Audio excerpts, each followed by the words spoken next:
午后台南飙出36.9度高温，把握星期六、星期天好天气。因为海面上的杨柳台风来不来变数多，过去2天预报大幅修正，预测路径修改了500公里。大致上会来到琉球群岛南方的海面上，然后接下来它移动的路线呢，可能会略有一点点北的方向，偏北一点点哦，在靠近台湾东北方的近海。那预计在礼拜3、礼拜4的时候是最接近台湾的。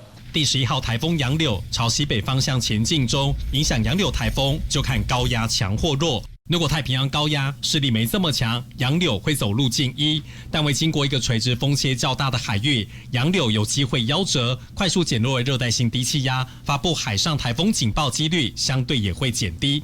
要是太平洋高压势力比较强，直接影响台湾陆地机会就会增加。最后会走哪条路径？星期1是关键日。整体台风的强度以及它外围环流的影响，还是可能会为台湾带来不少的雨势，像是在礼拜3的时候，北台湾、宜兰、花莲降雨会比较明显。